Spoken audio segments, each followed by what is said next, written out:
host. Okay. I have started recording. I'm making you host now. Yes. Yes, you are the host now, Sushma. Shall I start, ma'am? Yes, start.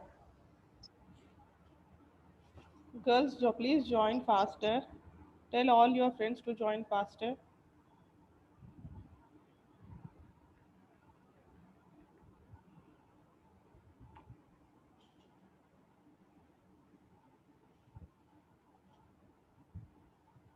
Ma'am, is my screen visible? Yes, live it is visible. Okay. Good afternoon, everyone. Myself, M. Sai Sushma from MBC. Today, I'm here to give seminar on the topic colloids and properties of colloids. One second. Before going to know about, One second. I'll take a picture. Just hold on like this only. Huh? Don't change the slide. You continue. Okay. Okay, Sushma, continue. before, okay, ma'am. Before going to know about the properties of colloids, let us know what are colloids. Actually, based on the basis of particle size, the mixtures are classified into three types. They are true solutions, suspensions, and the colloidal solutions. Now let us know what are the colloidal solutions. The colloidal solutions is a heterogeneous system in which one system is dispersed. The dispersed substance is called dispersed phase. These are dispersed as large particles in another substance. So, for example, it includes smoke, milk, blood, etc. Here, the examples are milk, synthetic polymers, fog, blood, jam, shoe polish, smoke, etc. In the blood, the albuminide substances are dispersed phase, and the water and some salts are dispersed medium. So the colloid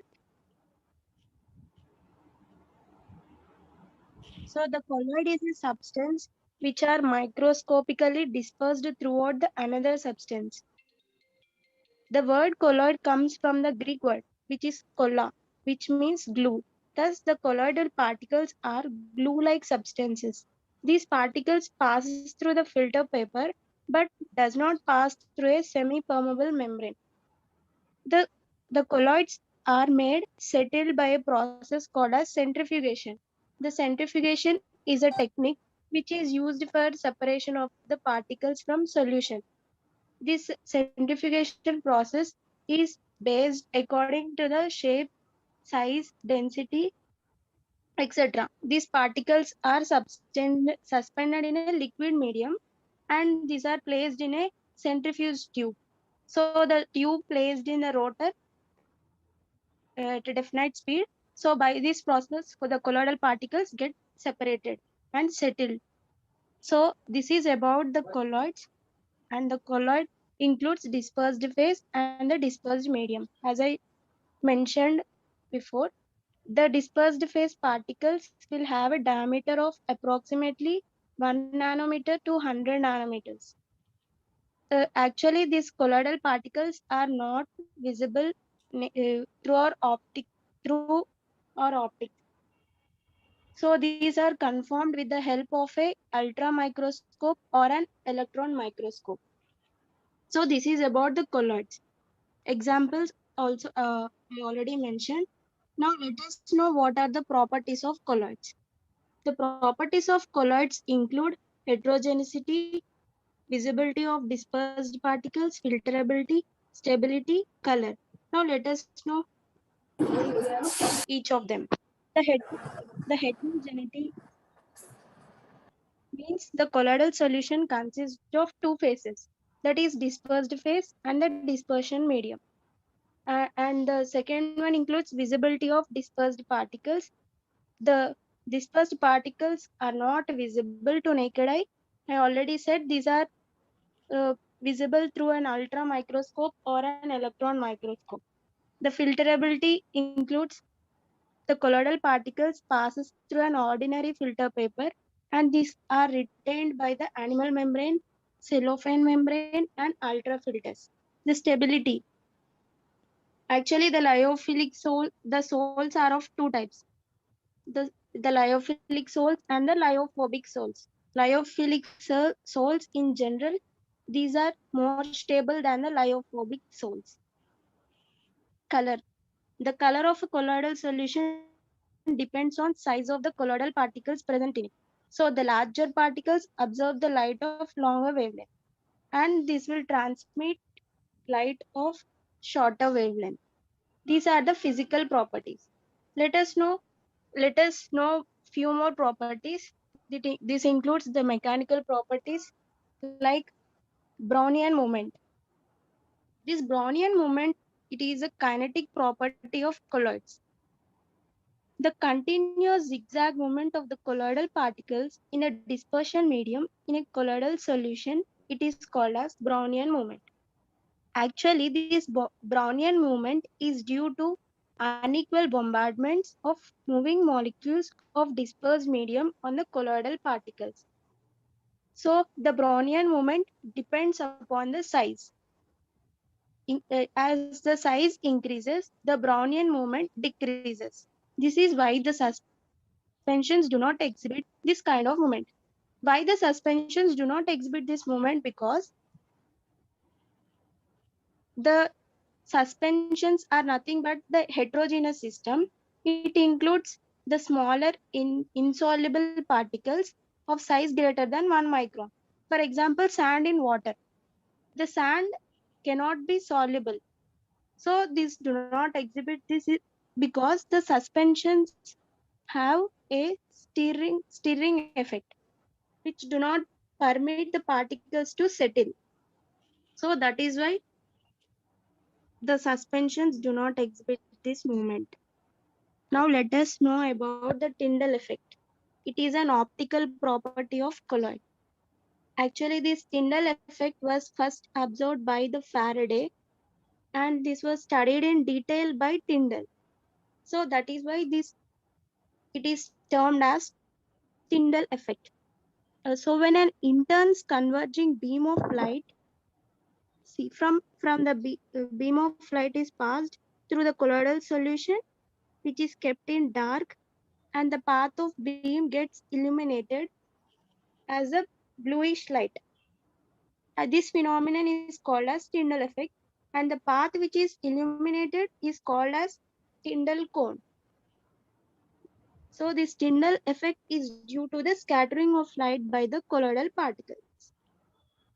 It is not exhibited by true solutions. This is because the particles present in a true solution are too small to scatter light. So the true solutions consist of particles of size millimicrons. So their size is very less. So that is why they can't scatter light. The Tyndall effect can be used to distinguish a colloidal solution from a true solution. So by this way, the true solution can be distinguished by this effect. The phenomenon has also been used to devise an instrument which is known as ultramicroscope. The instruments used for the detection of particles of colloidal dimensions. So this is about the Tyndall effect. Let us know the electrical properties. The electrical properties includes the electrophoresis and the electroosmosis. Now let us see about electrophoresis.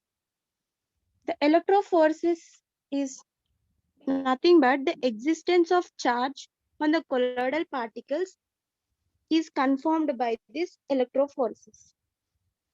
So when an electric potential is applied across two electrodes, we can see here two electrodes, and the two electrodes are dipped in a colloidal solution.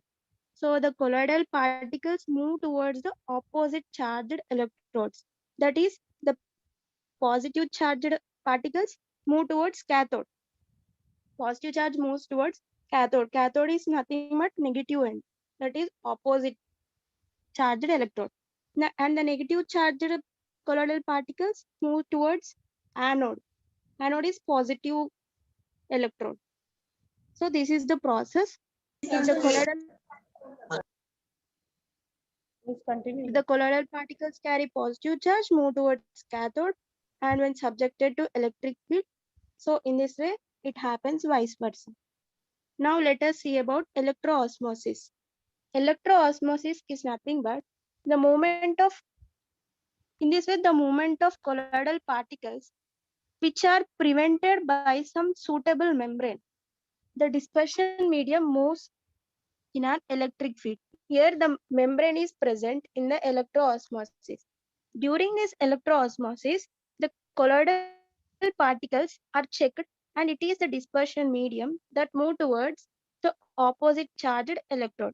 That is, in a negative charged soles, the sole particles carry the negative charge and the dispersion medium carries positive charge, opposite charge. This is about the electroosmosis. Now let us see the protective action of the soles. Before going to know the protective action of soles, let us know what is sole. Sole is nothing but a colloidal solution of solid dispersed phase in a liquid dispersed medium is called as sole. Solution of solid dispersed phase in the liquid dispersed medium is called as sole.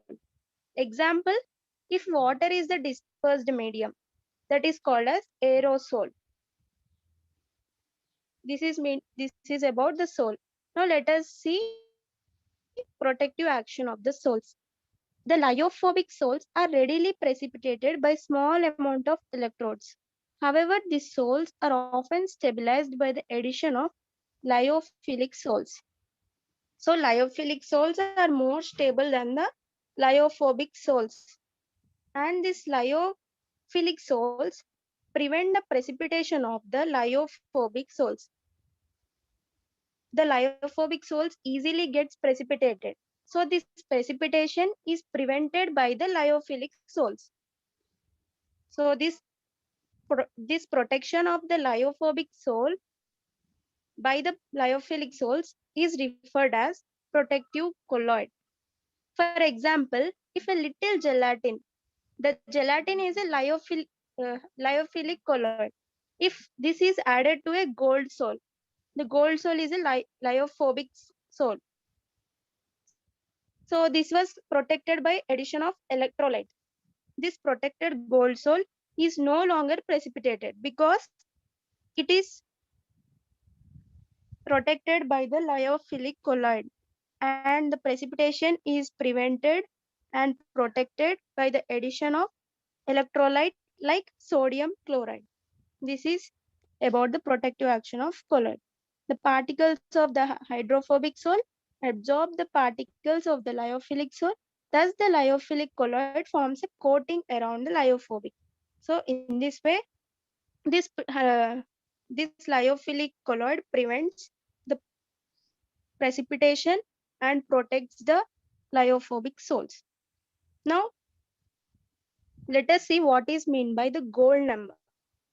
Gold number is nothing but the protective action of different colloids is measured in terms of gold number. This gold number was introduced by the Zsigmondy. The gold number is defined as the number of milligrams of hydrophilic colloid that will just prevent the precipitation of 10 ml of gold salt on the addition of 1 ml of 10% sodium chloride solution. So the gold number also depends upon the size. The smaller the gold number of a hydrophilic colloid, the greater will be the protective power. So smaller the gold number, more will be the protective power. Example, the gelatin will have a small gold number. So it will have effective protection. Starch has a very high value of gold number. It means it is an ineffective protective colloid. The use of a protective colloid is to stabilize the colloidal systems is widespread. For example, Adderall is used in the eye drops. In this way, the gold number is widespread and useful. Now let us know coagulation. It is also one of the property of the colloid. The coagulation is nothing but the stability of hydrophobic soles due to the presence of charge on the colloidal particles. If the charge is removed, the particles come nearer to each other. See, here the particles will aggregate, will form an aggregation, and this will form and settle down due to the force of gravity and form a coagulant or a precipitate.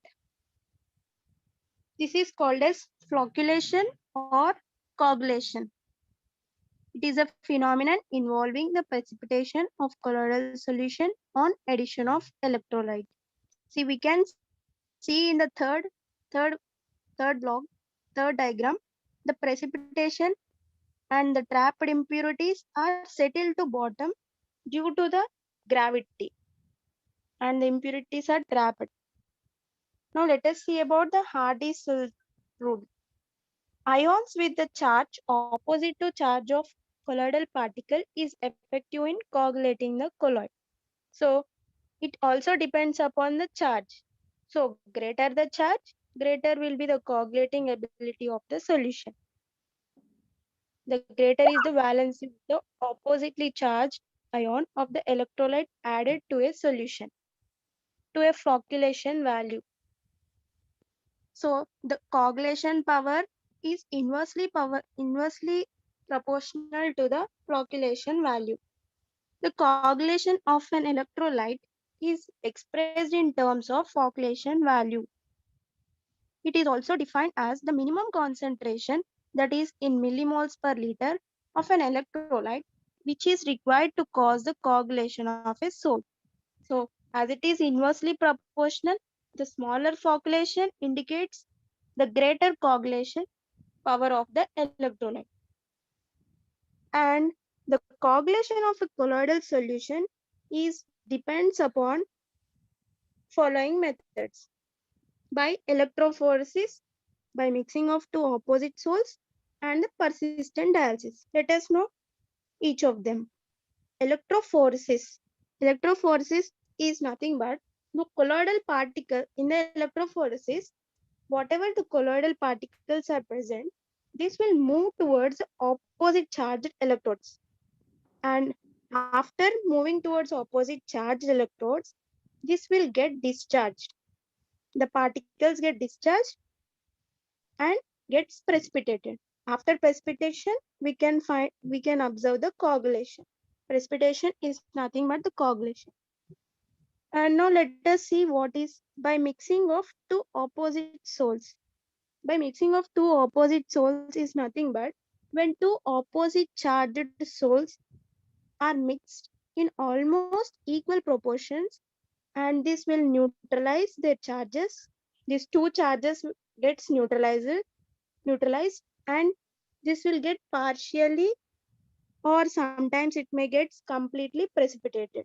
In this way, by mixing two opposite salts, the particles get precipitated and coagulation occurs. Now let us see what is persistent dialysis. Persistent dialysis is nothing but on a prolonged dialysis, the traces of electrolyte in a salt are removed, and almost completely the traces are removed, and the colloid will become unstable. As this stability decreases and the precipitation occurs, and finally coagulation is achieved. In this way, by these three methods, the coagulation of colloidal solution can be achieved. So these are the properties of colloids. Thank you. Excellent, Sushma. Very nice presentation. Thank you, ma'am. Okay, who is present? We can take only one more presentation now because of lack of time, because BJC students are having the next botany or zoology class. Who is giving next? Faster. Who is giving next? I'll tell, ma'am. Pujita. Who will tell? Pujita. Make her. Okay, ma'am. Yes, I'll make. ma'am. You have to be very quick. Well, 10 we have to finish. Next presentation, Yes, we'll ma'am. continue tomorrow. Pujita, please start. Okay, you are the host now. Start, Pujita. Yes, ma'am.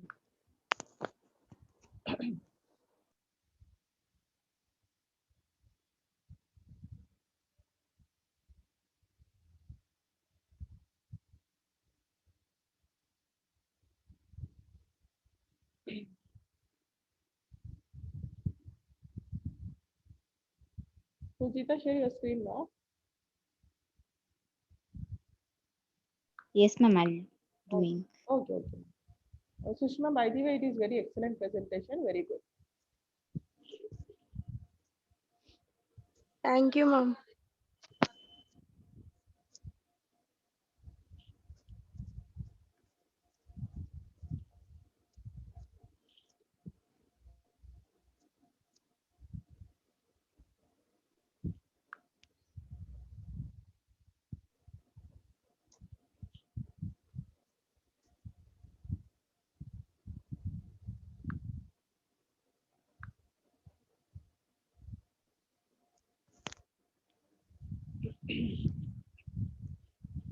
Good afternoon. Myself, M. Pujita. I'm from MBC second year.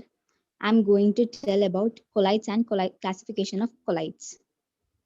So, colloids means a colloid is a mixture in which one substance of microscopically dispersed insoluble particles are suspended throughout another substance. So, here we can see that the word colloid came from Greek word kola, means it's a glue. Glue is nothing but it is sticky substance, and this particle will be passed through only with the filter paper but not through a semi-permeable, because the filter paper can separate the uh, fine solid particles from liquid or gases. Coming to semi-permeable membrane, it is a polymeric membrane, just it will allow certain molecules or ions, and colloids can be settled by the process of centrifugation. Centrifugation is nothing but it is a separated fluid of different liquids and solids. Next, this collider system consists two phase, which is known as a dispersed phase, which is discontinuous phase, and dispersion medium, which is continuous phase. Dispersed is present in colloidal particle, which is considered as a shape, means it is approximately 1 nanometer to 100 nanometer in shape. Coming to dispersion medium, the medium is the colloidal particles are distributed of values expected for a particular variable, can be measured by several different statistics, means through a use an ultra microscopic or an electron microscope. So these are having solutions, colloidal mixture, and suspensions. So solutions can be tell as it is a homogeneous mixture. Solutions are a homogeneous mixture. It is composed of two or more substances, means the solute is dissolved in other substance called as solvent. It is means solution.